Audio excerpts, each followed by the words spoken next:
नई नई मजेदार कहानियाँ देखने के लिए अभी चैनल को सब्सक्राइब करें और बेल आइकन जरूर दबाएं। अरे समधी जी, मेरे पति ने मरते मरते आपसे वादा किया था कि आपकी बेटी हमारे घर की बहू बनकर आएगी।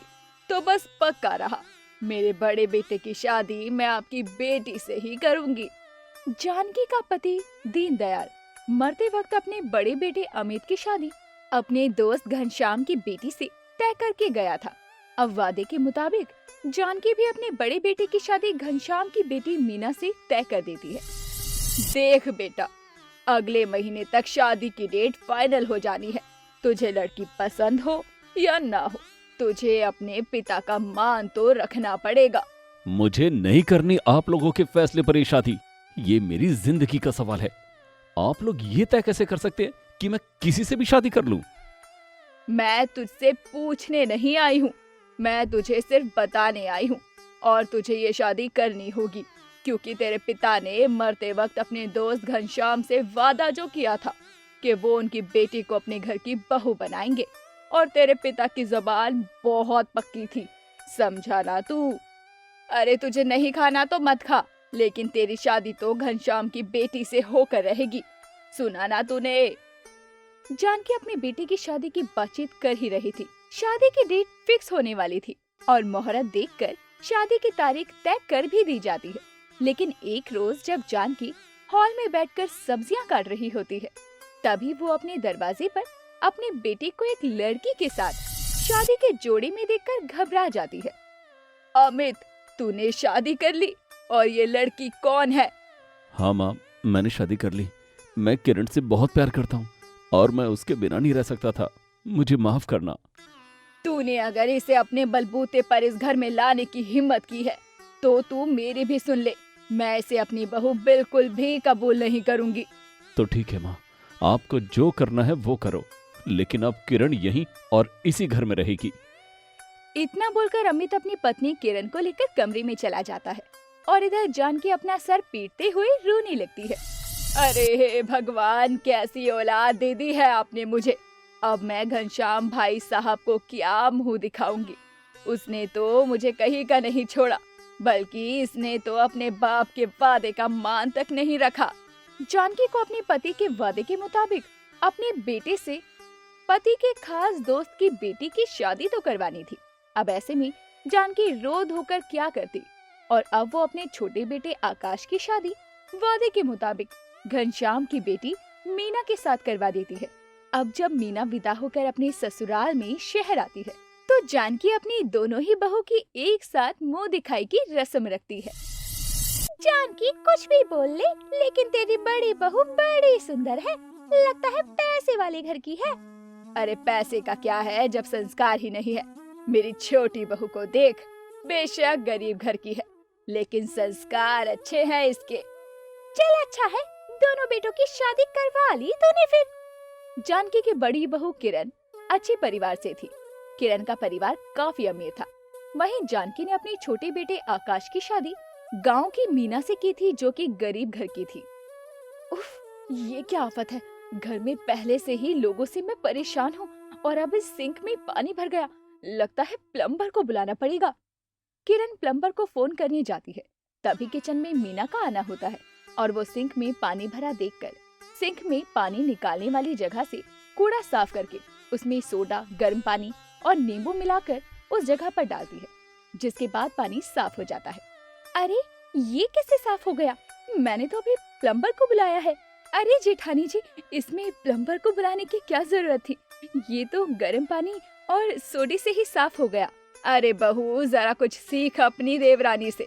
ज्यादा पढ़े लिखे होने का भी यही तो नुकसान है कि घरेलू काम औरतों को आते ही नहीं है। और मेरी गरीब घर की गांव की बहू होने के बाद भी ये कितनी समझदार है।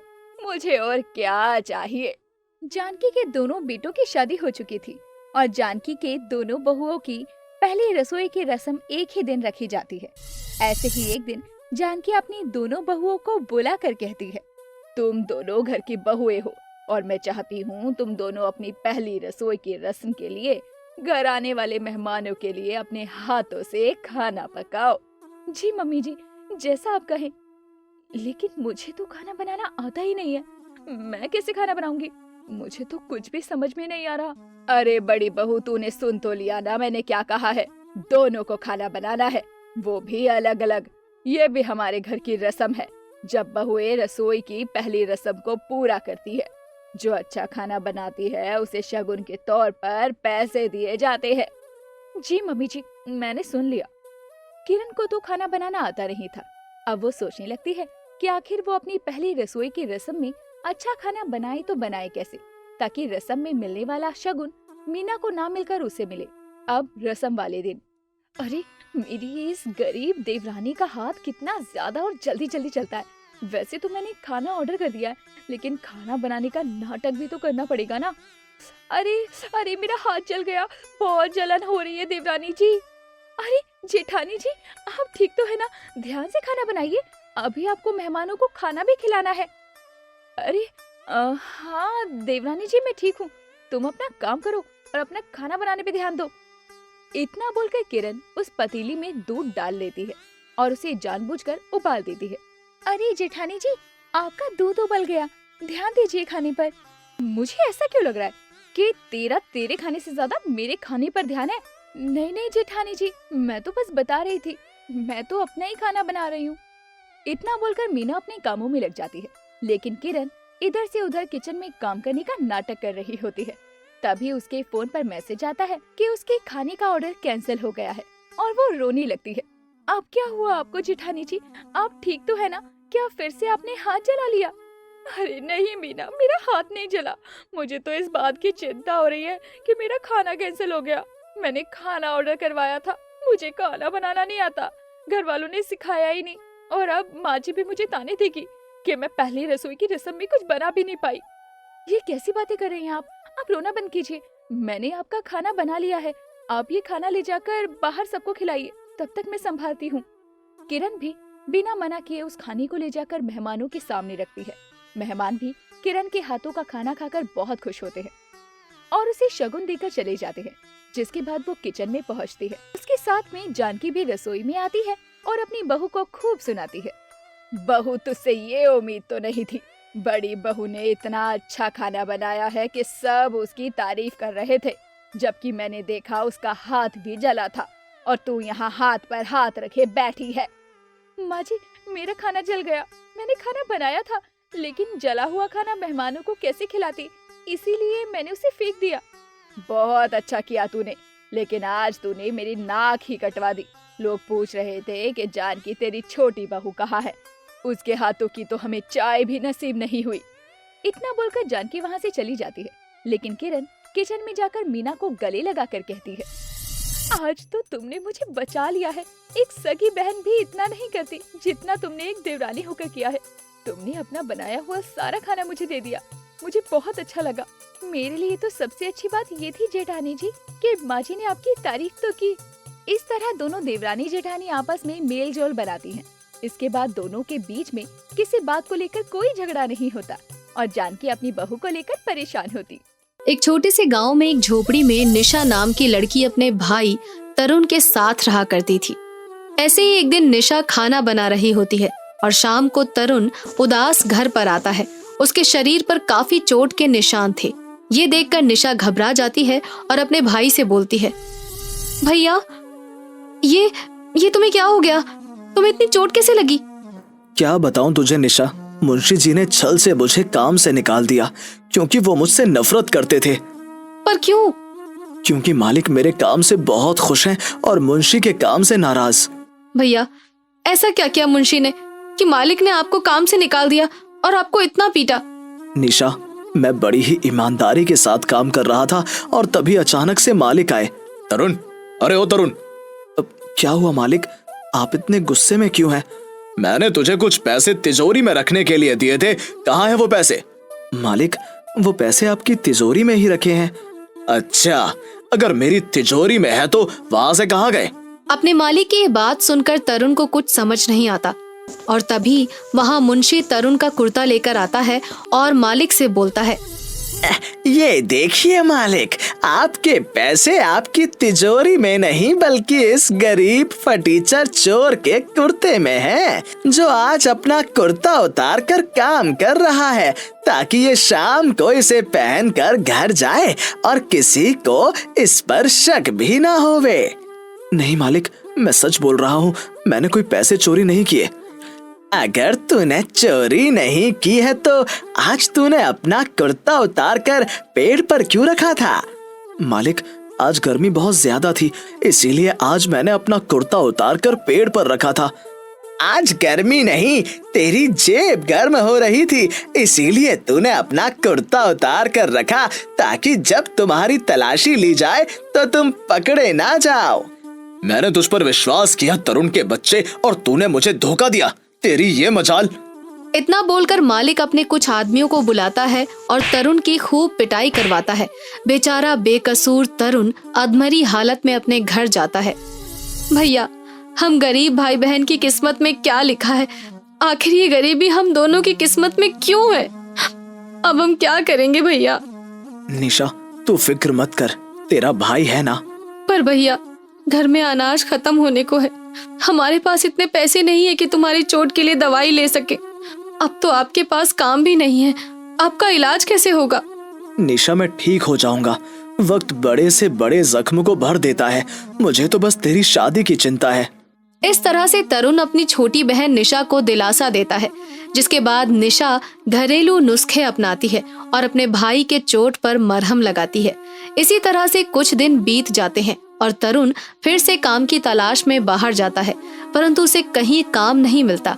तभी उसकी नजर शीला काकी पर पड़ती है, जो किसानों को खेती करने का सही तरीका समझा रही होती है। ये देखकर तरुण शीला काकी के पास जाता है और उनसे बोलता है, शीला काकी, मुझे आपकी मदद चाहिए।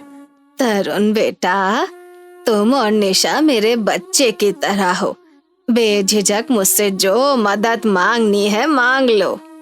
शीला काकी, मुझे भी खेती की नॉलेज चाहिए ताकि मैं भी खेती कर सकूं।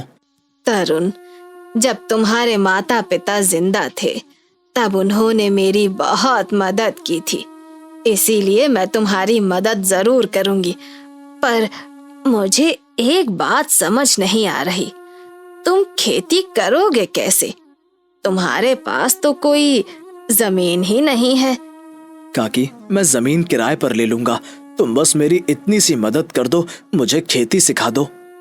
अब शीला तरुण को खेती करने का सही तरीका सिखाती है और वहीं दूसरी ओर निशा लोगों के घर में साफ सफाई का काम करना शुरू कर देती है, जिसके बाद तरुण निशा को मिली तनख्वाह देकर एक जमीन किराए पर ले लेता है और जमीन के मालिक से बोलता है, मालिक, मैं भी आपको इतने ही पैसे दे पाऊंगा, खेती अच्छी हुई तो मैं आपके सारे पैसे समय पर चुका दूंगा।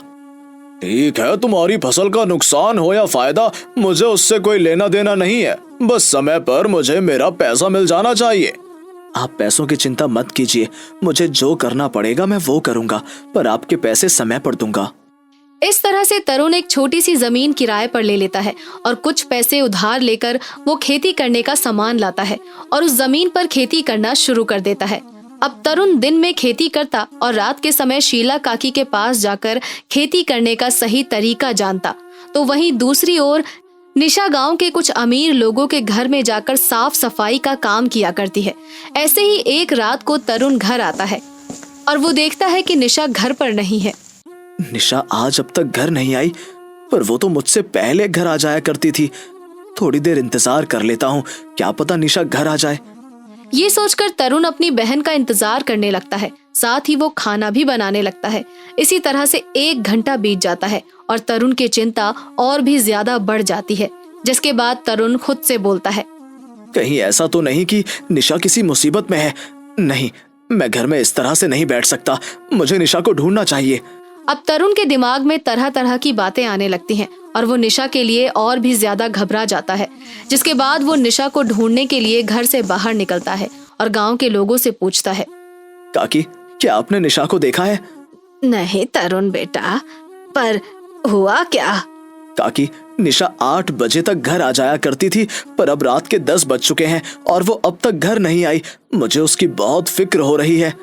इतना बोलकर तरुण आगे जाकर निशा को ढूंढने लगता है। तभी उसकी नजर निशा पर पड़ती है, जो आज बहुत खुश लग रही थी। निशा को देखते ही तरुण जल्दी से निशा के पास जाता है और उससे बोलता है, मेरी बहन, तू कहाँ रह गई थी? तू जानती है मैं कितना डर गया था। भैया मैं बिल्कुल ठीक हूँ और आज बहुत खुश भी हूँ। पर वो क्यों? भैया, हम गरीब भाई बहन की किस्मत में सिर्फ गरीबी नहीं लिखी है, अब हमारी किस्मत बदलने वाली है। तू ये क्या बोल रही है? मुझे कुछ समझ में नहीं आ रहा। भैया, मुझे सरपंच के घर में काम मिल गया है। मुझे बस उनके बेटे की देखभाल करनी है और बदले में वो मुझे 10,000 रुपए देंगे। ये खुशखबरी सुनकर तरुण भी बहुत खुश हो जाता है, क्योंकि अब वो जमीन के मालिक को उसका किराया दे सकता था। इसी तरह से कुछ महीने बीत जाते हैं और तरुण की फसलें बहुत अच्छी होती हैं। साथ ही निशा सरपंच के बेटे का इतने अच्छे से ख्याल रखती है कि कुछ ही महीनों में उसका बेटा भी बिल्कुल ठीक हो जाता है। इस बात से सरपंच को बहुत खुशी होती है और वो अपने बेटे के लिए तरुण से निशा का हाथ मांगता है। तरुण, तुम्हारी बहन मेरे घर के लिए लक्ष्मी साबित हुई है और मैं इस लक्ष्मी को हमेशा के लिए अपने घर में रखना चाहता हूँ। मैं कुछ समझा नहीं सरपंच जी।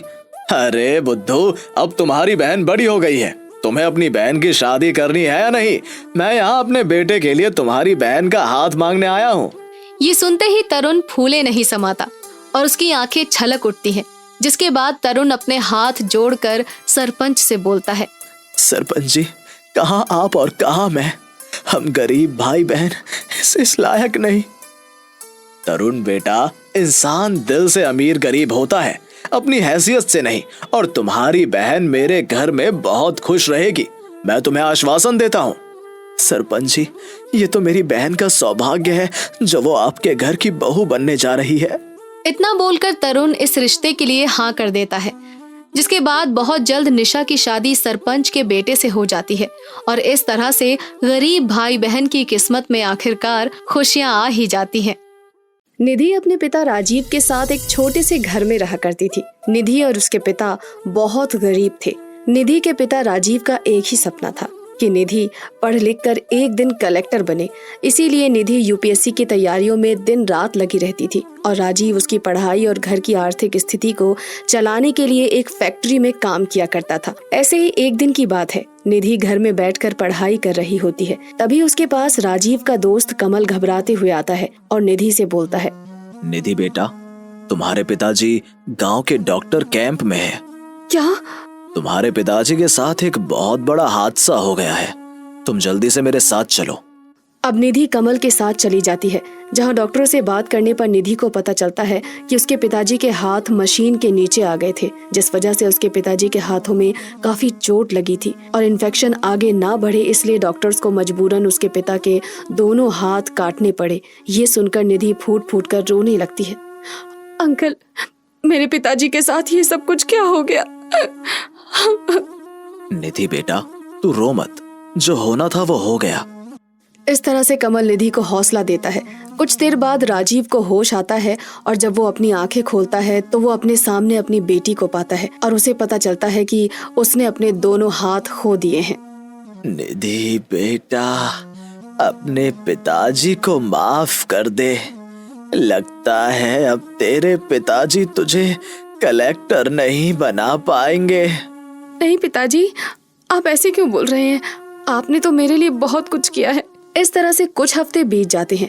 अब घर की सारी जिम्मेदारियां निधि के सर पर आ जाती है। अपने पिताजी के सपने को पूरा करने के लिए निधि अब अपनी पढ़ाई के साथ साथ बाहर काम करने का सोचती है और घर से बाहर काम की तलाश में निकल जाती है। परंतु पूरा दिन निकल जाता है और निधि को बाहर कहीं भी काम नहीं मिलता, जिसके बाद निधि का मनोबल टूटने लगता है और वो एक पेड़ के सहारे बैठकर खुद से बोलती है, पिताजी, बस एक ही तो सपना है कि मैं यूपीएससी का एग्जाम दूं और एक दिन कलेक्टर बन सकूं।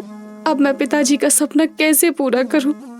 निधि अकेले बैठकर ये सब कुछ सोच ही रही होती है कि तभी वो दो औरत को आपस में बात करते हुए सुनती है। बहन, मेरी तो किस्मत ही खराब है। अरे क्यों नीलम बहन, क्या हुआ?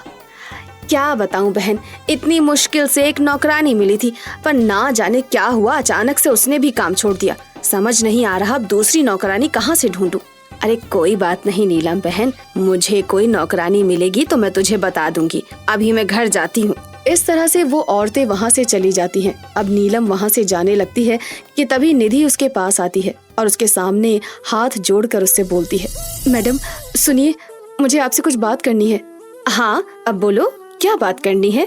माफ करना, पर जब आप उन आंटी से बात कर रही थी तब मैंने आपकी बातें सुन ली। आपको एक नौकरानी की जरूरत है और मुझे नौकरी की। क्या आप मुझे अपने घर में नौकरी दे सकती हैं? पर मुझे अपने घर के लिए एक नौकरानी चाहिए जो घर का सारा काम करना जानती हो। मुझे घर का सारा काम आता है, मैं आपको कभी कोई शिकायत का मौका नहीं दूंगी। अगर ऐसा है तो फिर ठीक है, एक बार तो मेरे घर चलो और मेरा घर देख लो, उसके बाद हम वहीं पर काम और पैसे की बात कर लेंगे। इस तरह से निधि नीलम के साथ उसके घर जाती है, जहाँ वो नीलम के पति को देखती है।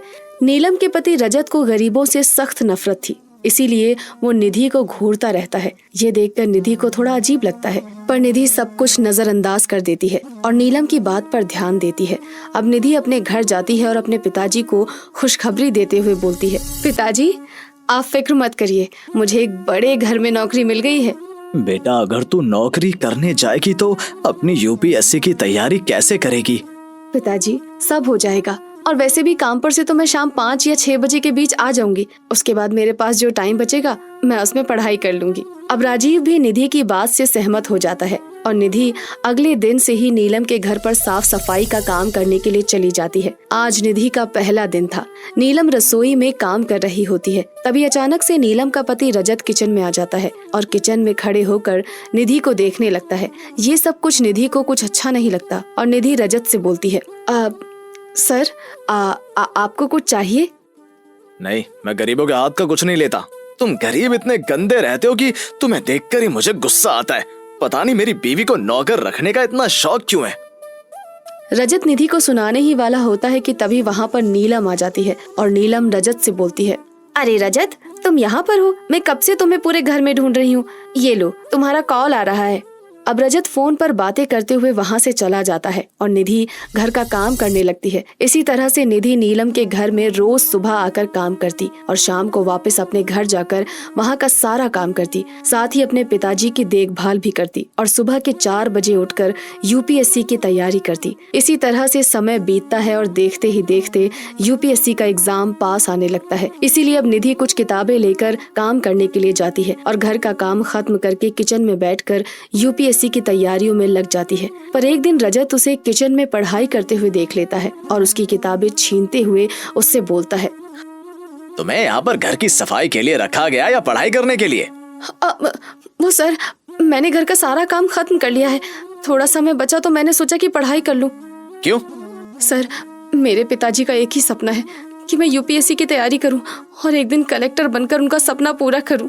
अपनी औकात देखी है, भूलो मत तुम एक नौकरानी हो और नौकरानी कभी यूपीएससी की तैयारी नहीं करती, समझे? पर सर, मुझे कुछ नहीं सुनना, मैं अपने कमरे में जा रहा हूँ। थोड़ी देर बाद मेरा एक दोस्त घर आने वाला है, अपने काम में लग जाओ। इतना बोलकर रजत निधि की किताबें लेकर अपने कमरे में चला जाता है और एक बार फिर से बेचारी निधि घर के कामों में लग जाती है। कुछ देर बाद रजत का एक दोस्त उसके घर पर आता है और नीलम की गैर मौजूदगी में वो दोनों मिलकर पार्टी करने लगते हैं। तभी निधि उनके लिए नाश्ता लेकर जाती है और रजत निधि को देखकर अपने दोस्त से बोलता है, अरे दोस्त, तुम जानते हो इस बार मेरी बीवी एक ऐसी नौकरानी लाई है जो यूपीएससी की तैयारी कर रही है। इन मैडम जी को कलेक्टर जो बनना है। अच्छा, तो ये नौकरानी कलेक्टर बनेगी और इसके ऑफिस के बाहर खड़े होकर हम इसे सलाम ठोकेंगे। आहा, इसके बूढ़े बाप का सपना जो है, कहीं ऐसा ना हो इस नौकरानी और इसके बाप का सपना सपना ही रह जाए। इस तरह से रजत और उसके दोस्त निधि और उसके पिताजी का मजाक बनाने लगते हैं। निधि से अब और बर्दाश्त नहीं होता और वो गुस्से में रजत और उसके दोस्त से बोलती है, बस बहुत हो गया, मैं अपनी बेइज्जती बर्दाश्त कर सकती हूँ पर अपने पिताजी की नहीं। मेरे पिताजी का सपना है कि मैं एक कलेक्टर बनूं और मैं अपने पिताजी का सपना पूरा करने के लिए कुछ भी कर सकती हूँ। देख लेना तुम सब, एक दिन यही नौकरानी यूपीएससी की परीक्षा पास करेगी और तुम सब। हम सब क्या तेरे पास आएंगे, तेरे सामने हाथ पैर जोड़ने? हाँ, नौकरानी भूल मत कि तू एक नौकरानी है, समझी? इस तरह से रजत निधि को काम से निकाल देता है। निधि लोगों के ताने और जिल्लत सहती है, पर फिर भी वो अपनी हिम्मत को टूटने नहीं देती और यूपीएससी की परीक्षा देती है। निधि परीक्षा में दूसरे स्थान पर आती है और बहुत जल्द एक दिन वो एक कलेक्टर बन जाती है। कलेक्टर बनने के बाद रजत अपने उसी दोस्त के साथ कलेक्टर से मिलने आता है, जहाँ रजत की मुलाकात कलेक्टर के रूप में निधि से हो जाती है और रजत निधि को देखकर हैरान हो जाता है और निधि रजत और उसके दोस्त से बोलती है। वो कहते हैं ना, कभी कभी हमारी जुबान पर साक्षात माँ सरस्वती विराजमान होती है। देखो, आज मैं कलेक्टर बन गई और तुम लोग मेरे पास अपनी सिफारिश लेकर आए हो। देखो, अगर तुम हमारा काम कर दो, हम तुम्हें मुंह मांगी रकम देंगे। मैं तुम्हारी ये सिफारिश खारिज करती हूँ, इसलिए नहीं क्योंकि मुझे तुमसे बदला लेना है, बल्कि इसलिए क्योंकि तुम आज भी गलत रास्ते पर चल रहे हो। अगर तुम रिश्वत की बात नहीं करते तो मैं शायद तुम्हारी बात भी सुन लेती। अब इससे पहले कि मैं पुलिस को अंदर बुलाऊं, उससे पहले तुम दोनों यहाँ से दफा हो जाओ। इस तरह से निधि अपनी कड़ी मेहनत के दम पर अपने पिताजी का सपना पूरा कर लेती है और साथ ही अपने साथ हुए अपमान का बदला भी ले लेती है। ऐश्वर्या के नए नक्श बचपन से ही सुंदर दिखते थे। उसका रंग भी काफी साफ था। बड़े होते होते उसके यौवन ने उसकी खूबसूरती पर 4 चांद लगा दिए। वो एक सीधे साधे परिवार से थी। अपना ज्यादातर ध्यान पढ़ाई पर ही लगाया करती थी। माँ, मुझे बायोलॉजी की कुछ नई किताबें चाहिए। पापा से आते हुए लेकर आने को बोलिए ना। तुम्हारी किताब तो बहुत महंगी आती है बेटा। तू ना अपने किसी सीनियर दोस्त से किताबें ले ले बेटा। आगे तेरी फीस का तेरे पापा पे पहले ही बहुत प्रेशर है। अरे मेरी प्यारी माँ, तुम चिंता मत करो। एक बार मैं डॉक्टर बन गई ना, उसके बाद आपका और पापा का सारा प्रेशर खत्म कर दूंगी। दोनों आपस में बात कर ही रहे होते हैं कि तभी ऐश्वर्या की माँ सुनीता की एक पुरानी सहेली रीमा उनसे मिलने उनके घर आती है। रीमा ऐश्वर्या को पहली नजर देखते ही रह जाती है। नमस्ते आंटी, आप बैठिए, मैं आपके लिए पानी लेकर आती हूँ।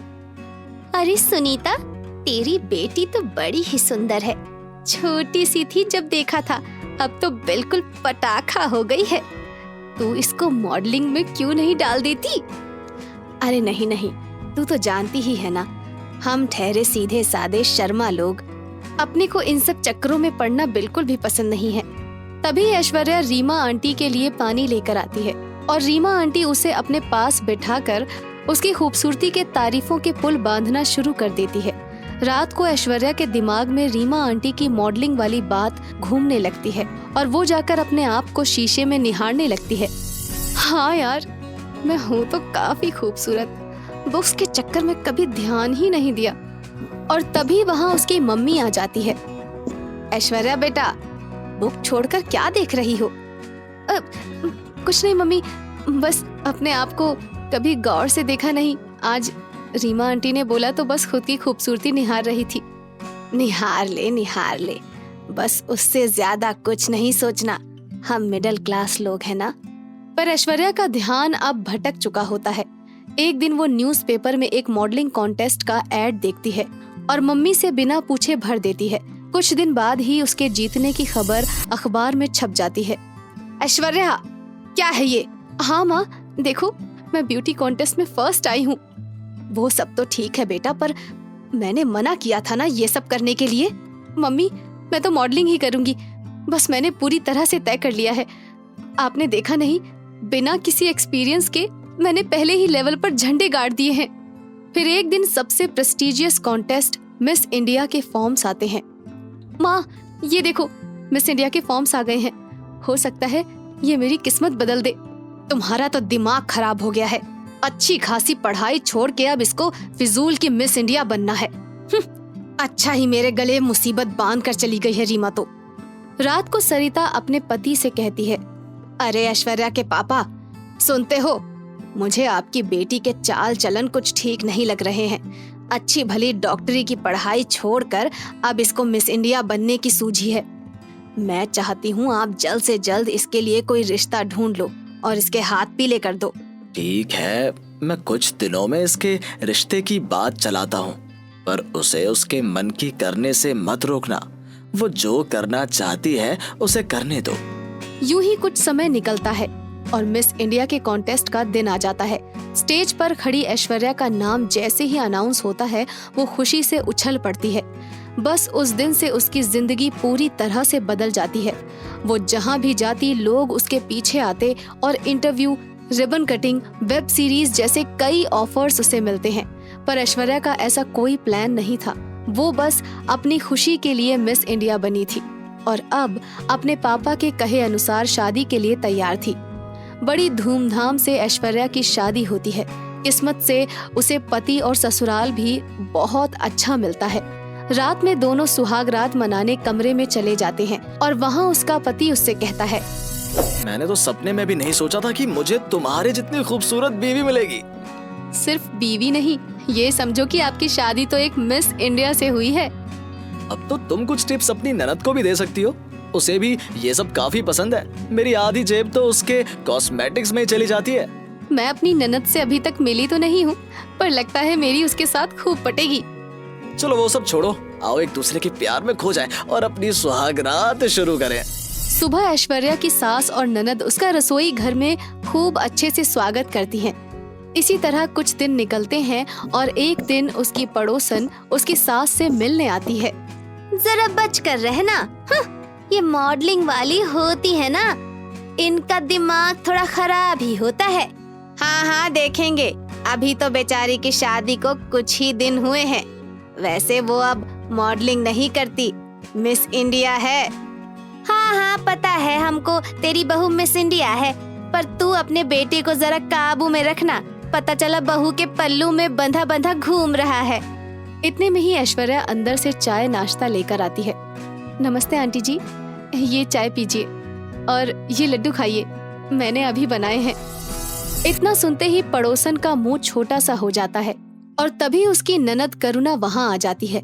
चलिए ना भाभी, बाहर कुछ खाने चलते हैं।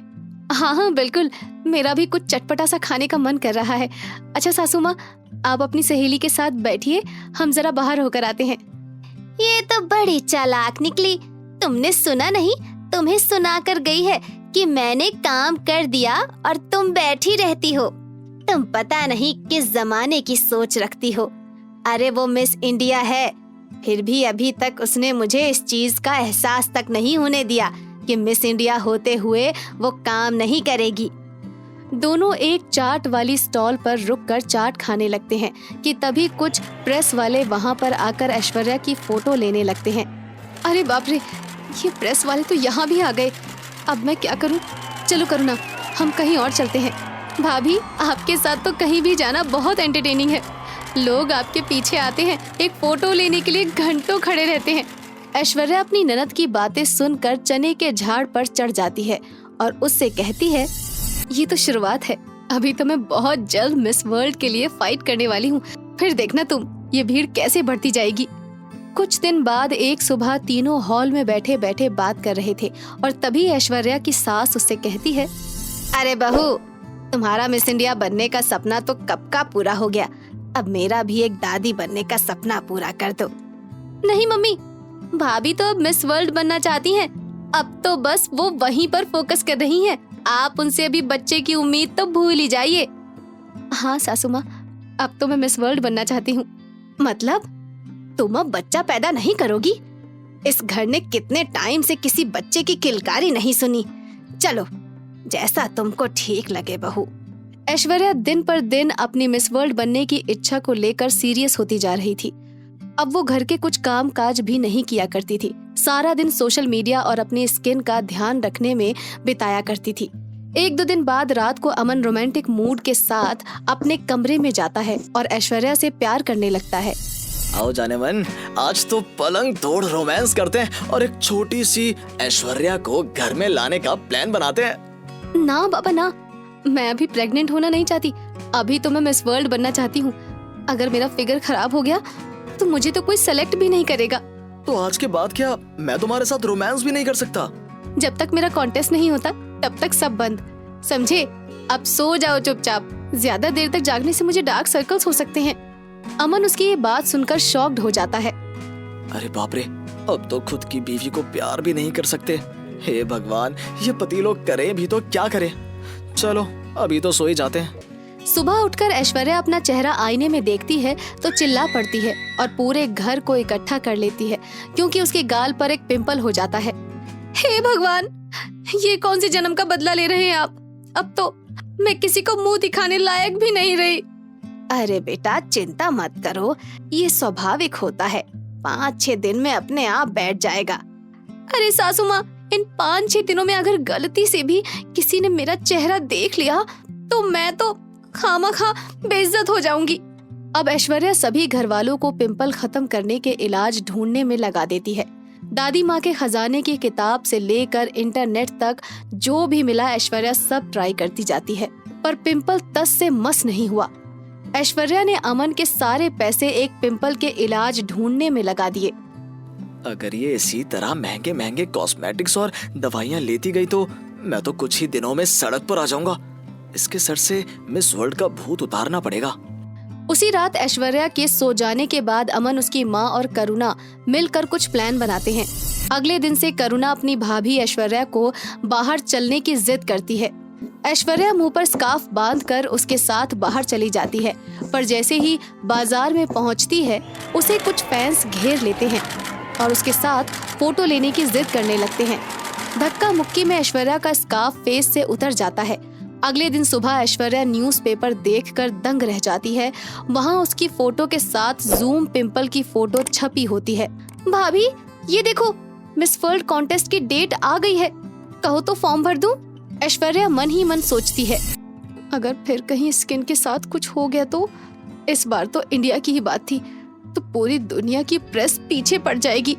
ना बाबा ना, मिस इंडिया बनकर ही खुश हूँ, अब मिस वर्ल्ड का फेम नहीं झेल सकती। और सभी हंसने लगते हैं। मई का महीना था। स्कूल की छुट्टियां चलने की वजह से गांव के सभी बच्चे खेलने कूदने में व्यस्त थे। उसी गांव का रोहन अपने पिता के साथ खेत में उनका हाथ बटाता और माँ के लिए नदी से पानी भरकर लाता। रोहन के पड़ोस में उसके दोस्त सोनिया और राज भी रहते थे, जिनके साथ वह साइकिल चलाता और आम के पेड़ से मीठे आमों का स्वाद लेता। समय निकलने के साथ साथ गर्मियां और बढ़ने लगी और हर साल की तरह गांव में सूखा पड़ने लगा। सूखे पड़ने की वजह से पानी की भी कमी होने लगी। गांव से कुछ दूर जीन्स बनाने वाली एक फैक्ट्री भी थी, जहां हजारों की संख्या में जीन्स बना करती थी। फैक्ट्री का मालिक एक लालची और कंजूस आदमी था। एक दिन उसके मैनेजर ने उससे कहा, सर, जून का महीना शुरू हो गया है, गांव से सूखा पड़ने की बात सुनने में आई है। हमारे काम में तो पानी की बहुत ज़रूरत है। मैं बोल रहा था, सूखा बढ़ने से पहले क्यों ना जल्द ही कोई रास्ता खोजा जाए। अगले दिन फैक्ट्री के मालिक ने सभी काम करने वाले लोगों को इकट्ठा किया और उनसे कहा, सभी कान खोल के सुन लो, इस बार हमारे पास बहुत काम है। कोई भी काम से छुट्टी नहीं लेगा और अगर किसी ने ऐसा किया तो उसकी 1 हफ्ते की तनख्वाह काट ली जाएगी। सभी काम करने वाले लोग यह बात चुपचाप सुनते रहे, पर कोई कुछ नहीं बोला। और हाँ, अब गर्मियाँ शुरू हो गई है। हर बार की तरह इस बार भी पानी की कमी होने वाली है। इसीलिए मैंने एक तरकीब सोची है। अगर नदी के पानी में जीन्स को डालकर उसे धोया जाए तो पानी के तेज बहाव से कपड़ा जल्दी साफ होगा और तुम लोग दिन में ज़्यादा से ज़्यादा माल बना पाओगे, जिससे अधिक माल बनेगा और मुझे ज़्यादा मुनाफा होगा। तभी उनमें से एक व्यक्ति ने कहा, सर, ऐसा करने से तो नदी का पानी जहरीला होगा और यह नदी आगे गांव की तरफ जाती है, जहां लोग इस पानी को पीने के लिए इस्तेमाल करते हैं। जीन्स से निकलने वाले केमिकल को पीने से वह बीमार पड़ जाएंगे। तुम गांव वालों की चिंता करना बंद करो, मुझे इन सब से कोई फ़र्क नहीं पड़ता। तुम अपने काम से काम रखो, नहीं तो दूसरी नौकरी ढूंढ लो। याद रखो, मैं ही तुम्हारा बॉस हूँ। मेरी वजह से ही तुम लोगों के घर में खाना आता है, इसीलिए जो मैं कहूँ वही तुम्हें मानना होगा। नौकरी छूट जाने के डर से वह चुप रहा। दिन बीतते गए और काम तेजी से चलता रहा। इधर नदी का पानी दूषित होता हुआ गांव तक पहुंच गया। उसे पीने से गांव के लोग बीमार पड़ना शुरू हो गए। रोहन और उसके दोस्त ये सब देखकर बड़े चिंतित हुए और इस समस्या से निकलने का रास्ता ढूंढने लगे। यह जानकारी वहां के जल विभाग को मिली तो उन्होंने रोज गांव में 5 टैंकर साफ पानी भेजना शुरू कर दिया। उधर फैक्ट्री का काम बढ़ने लगा और काम बढ़ने की वजह से मालिक को मुनाफे का लालच आने लगा।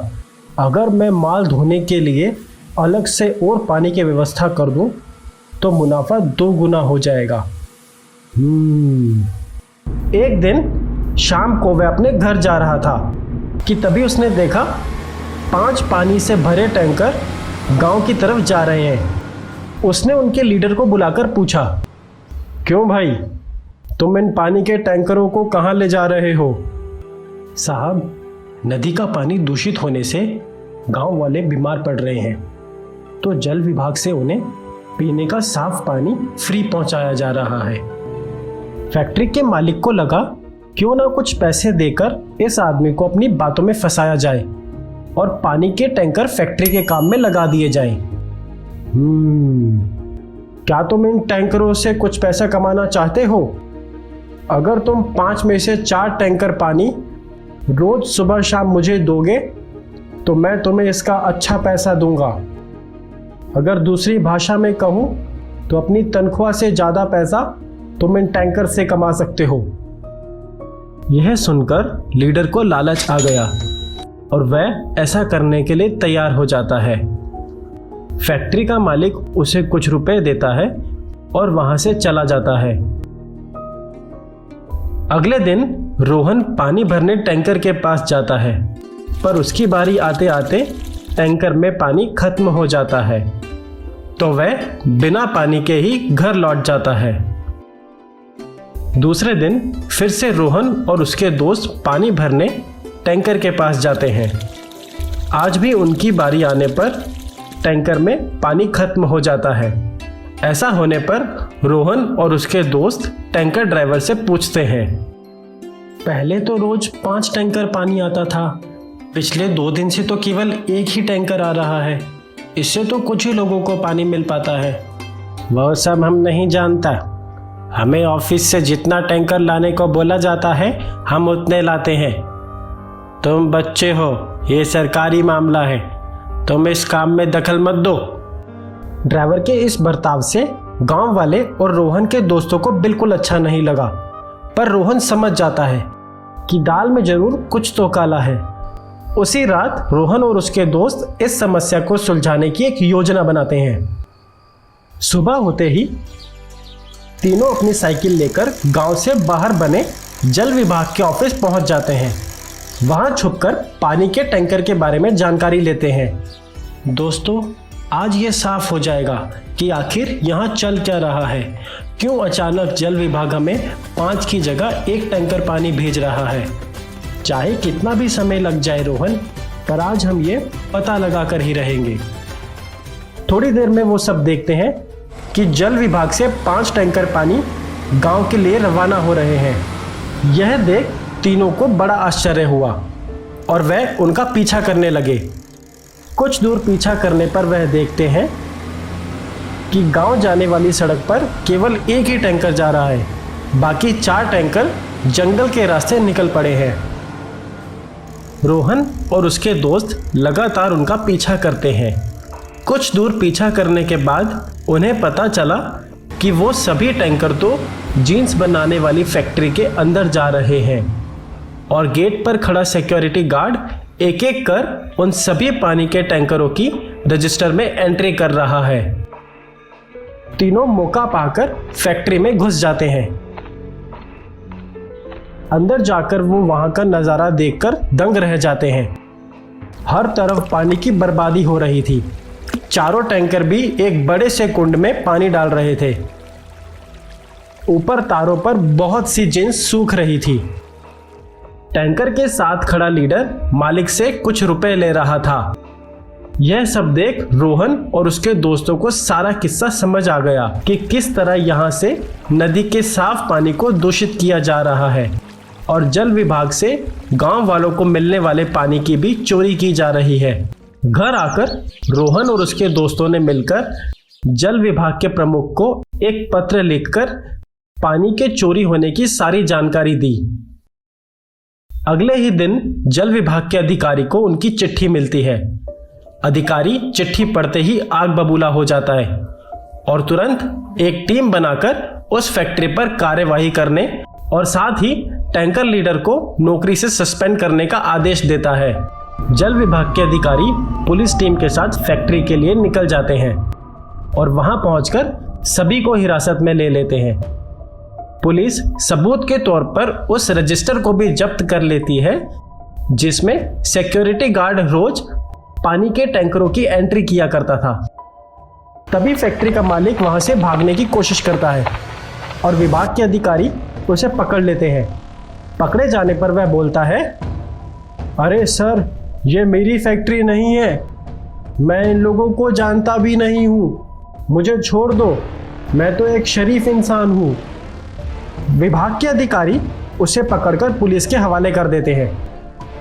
फैक्ट्री का मालिक जल विभाग के अधिकारी और पुलिस वालों को रिश्वत देने की कोशिश करता है। सर, आप ये कुछ पैसे रखिए और मुझे छोड़ दीजिए, मैं आपको और भी पैसा दे सकता हूँ। पुलिस ऑफिसर उसे डंडे से धोता है और पुलिस वैन में डाल देता है। पुलिस टीम के अधिकारी फैक्ट्री को हमेशा के लिए सीज कर देते हैं। फैक्ट्री का काम बंद होने से कुछ ही दिनों में गांव की नदी का पानी फिर से स्वच्छ होने लगता है। साथ ही सभी को भरपूर मात्रा में घर और खेती करने के लिए पानी मिलने लगता है। इस चोरी को साहस से पकड़वाने और जल विभाग को पानी की बर्बादी के लिए गुप्त सूचना देने के लिए जल विभाग रोहन, सोनिया व राज को प्राइज के रूप में एक लैपटॉप देने का निर्णय लेता है। तो देखा आपने, रोहन और उसके दोस्तों ने मिलकर बहादुरी और निडरता से जो कार्य किया, उससे उनका गांव एक बार फिर से हरा भरा होने लगा। हमारी पृथ्वी का 71% हिस्सा पानी है, लेकिन क्या आप जानते हैं उसमें से केवल 1.2% ही पानी पीने योग्य है। इसीलिए हमें पानी की एक भी बूंद खराब नहीं करनी चाहिए। राधा और शीतल दो गरीब बहनें थीं। राधा और शीतल बहुत छोटे थे जब उनके सर से उनके माता पिता का साया छिन गया था। माता पिता के जाने के बाद राधा ने ही शीतल को पाला पोसा था। शीतल के लिए उसकी बहन राधा ही उसकी सब कुछ थी। ऐसे ही एक दिन शीतल सो रही होती है, तभी राधा उसके पास जाती है और उसे बड़े ही प्यार से उठाते हुए उससे बोलती है, मेरी प्यारी बहन, देखो सुबह के 9 बज गए हैं, तुम्हें कॉलेज नहीं जाना? राधा जैसे ही शीतल को बताती है कि सुबह के 9 बज गए हैं, शीतल एक झटके में उठती है और अपनी बहन से बोलती है, ये क्या दीदी, सुबह के 9 बज गए और आप मुझे अब उठा रही हैं और अब उठाकर कह रही हैं कि 9 बज गए हैं। दीदी, एक टीचर इतनी देर तक नहीं सोती। हे भगवान, अगर मैं इसी तरह से घोड़े बेचकर सोती रही तो मैं अपनी दीदी और अपने स्वर्गवासी माता पिता का नाम कैसे रोशन करूंगी।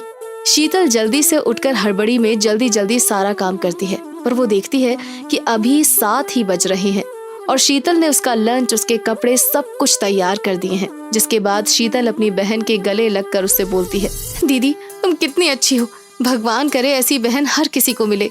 तुम मेरे उठने से पहले सारा काम कर लेती हो, उसके बाद बाहर जाती हो, बाहर का काम करती हो, फिर शाम को घर आती हो, घर संभालती हो, मुझे संभालती हो।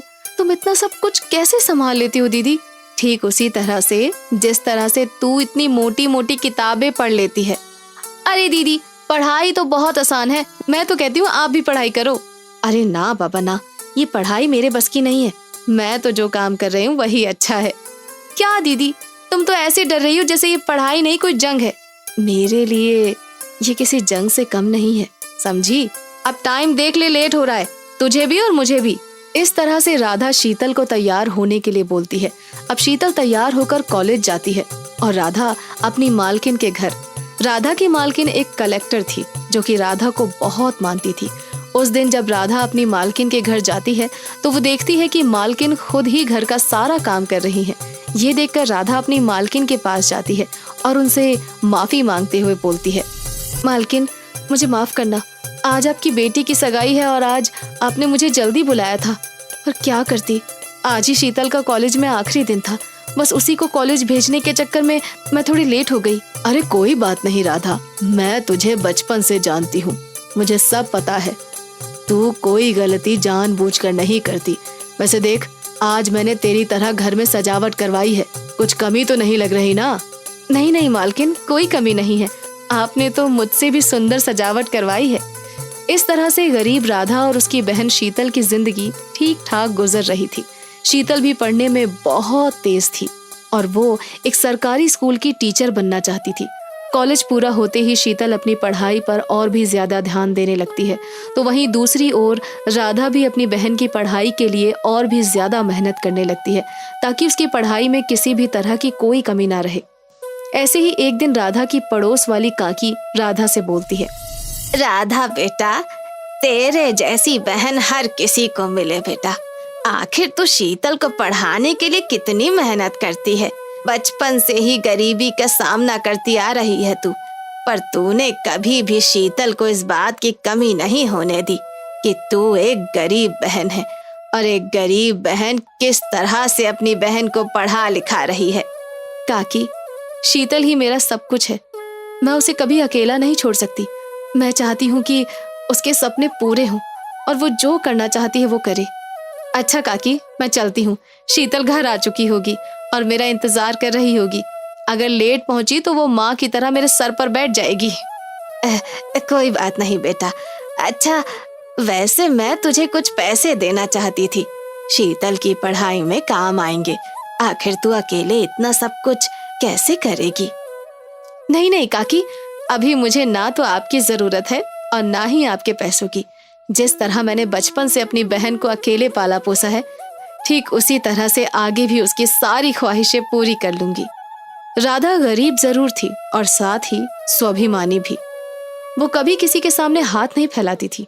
समय के साथ शीतल भी अपनी मेहनत में सफल हो रही थी और देखते ही देखते उसकी सरकारी टीचर बनने की रीट परीक्षा सर पर आ जाती है। और जिस दिन शीतल का एग्जाम होता है उसी दिन तेज वर्षा होने लगती है। तेज वर्षा होने की वजह से राधा के घर की छत टपकने लगती है और उसके घर में पानी भर जाता है, जिस वजह से शीतल का एडमिट कार्ड पूरी तरह से गीला हो जाता है। अब शीतल को कुछ समझ नहीं आ रहा था कि वो करे तो क्या करे। शीतल घबराने लगती है। हे भगवान, ये सब कुछ क्या हो गया? अब मैं परीक्षा में कैसे बैठूंगी? ऊपर से बारिश जो कि बंद होने का नाम ही नहीं ले रही है। अब मैं एग्जामिनेशन हॉल में कैसे पहुंचूंगी? शीतल को रोता देख राधा को बिल्कुल अच्छा नहीं लगता, तो राधा शीतल से कहती है, अरे शीतल, तू रो क्यों रही है? चुप हो जा, सब कुछ ठीक हो जाएगा। तेरी दीदी है ना तेरे साथ, तू थोड़ा सब्र रख, जब बारिश रुक जाए तब जाना। अगर इस बारिश में जाएगी तो तेरी तबीयत खराब हो जाएगी। दीदी, इस समय मुझे खुद की नहीं अपने एग्जाम की फिक्र हो रही है। आपने कभी खुद तो पढ़ाई की नहीं, आपको पढ़ाई का महत्व कैसे पता होगा? शीतल, तू ये क्या कह रही है? मैं जो बोल रही हूँ बिल्कुल सही बोल रही हूँ। आज तुम्हारी वजह से ही मैं घर बैठी हुई हूँ, जबकि मुझे अब तक एग्जामिनेशन हॉल में पहुंचना चाहिए था। मैंने तुमसे कितनी बार बोला कि दीदी पहले घर की छत ठीक करवा लो, पर नहीं, तुमने मेरी कभी नहीं सुनी। आज तुम्हारी वजह से मेरा एग्जामिनेशन हॉल टिकट गीला हो गया। बाहर इतनी बारिश हो रही है, मुझे समझ नहीं आ रहा कि मैं दूसरा हॉल टिकट कैसे निकलवाऊं, और उससे भी बड़ी बात ये कि मैं एग्जाम देने के लिए कैसे जाऊं। शीतल की ये बातें सुनकर राधा को कुछ समझ नहीं आता कि वो क्या कहे। अब बारिश जैसे ही हल्की होती है, शीतल बिना कुछ सोचे समझे एग्जाम देने के लिए निकल जाती है। परंतु जब तक वो एग्जामिनेशन हॉल के दरवाजे पर पहुंचती, वैसे ही दरवाजे बंद कर दिए जाते हैं। इसके बाद शीतल दरवाजे पर खड़ी गार्ड से बहुत विनती करती है, जिस पर गार्ड उससे बोलता है, देखो तुम पूरे 5 मिनट लेट हो, इसीलिए मैं अब तुम्हें अंदर नहीं जाने दे सकता। अंदर बच्चों के एग्जाम शुरू हो चुके हैं, इसलिए तुम जहाँ से आई हो वहीं चली जाओ और अगली बार आकर परीक्षा देना। ऐसा मत बोलो सर, मुझे एग्जाम देने दो प्लीज। इस एग्जाम से मेरे और मेरी दीदी के बहुत सारे सपने जुड़े हैं। अगर मैंने एग्जाम नहीं दिया तो मेरी दीदी के सपने टूट जाएंगे। पर गार्ड शीतल की एक नहीं सुनता और धक्के मारकर उसे बाहर कर देता है। परंतु ये सब कुछ राधा देख लेती है और वो जल्दी से अपनी मालकिन कलेक्टर के पास जाती है और उसे सारी बात बताती है। जब कलेक्टर को ये बात पता चलती है तो राधा की मालकिन कलेक्टर राधा के साथ खुद वहाँ आती है और शीतल जैसे बच्चे जिनका एग्जाम बारिश या किसी वजह से रह गया था, वो सब का एग्जाम कंडक्ट करवाती है। और एग्जाम देने के बाद शीतल अपनी बहन से माफी मांगते हुए उससे बोलती है, दीदी, अपनी छोटी बहन को माफ कर दो। गुस्से में मैंने ना जाने तुमसे क्या क्या बोल दिया, जबकि तुमने अपनी पढ़ाई ना करके मेरी पढ़ाई पूरी करवाई। आज तुम्हारी वजह से ही मैं ये एग्जाम दे पाई हूँ। दीदी, अगर तुम नहीं आती तो शायद मैं एग्जाम भी नहीं दे पाती। शीतल, मुझे तेरी किसी बात का बिल्कुल भी बुरा नहीं लगा, क्योंकि मैं जानती हूँ आज तेरा पेपर था और ये एग्जाम तेरे लिए कितना इम्पोर्टेंट था। बस इसीलिए तूने मुझे गुस्से में ये सब कुछ बोला, और तुझे धन्यवाद मेरा नहीं मालकिन का करना चाहिए। आज उन्होंने ही तेरा एग्जाम कंडक्ट करवाया है। अरे नहीं नहीं, ये तो मेरा फर्ज था, और मुझे बहुत खुशी होगी अगर कोई गरीब सफल होगा और आगे बढ़ेगा। इस तरह से शीतल अपनी गलती की माफी अपनी बहन से मांगती है और दोनों बहनें कलेक्टर को धन्यवाद करती हैं, जिसके बाद शीतल अपने रिजल्ट का इंतजार करती है। बहुत जल्द शीतल का रिजल्ट आ जाता है और वो रीट की परीक्षा में टॉप करती है। उसके बाद शीतल अपनी बहन के सपने पूरे करने में जुट जाती है और साथ ही धीरे धीरे उनकी सारी गरीबी भी खत्म होने लगती है।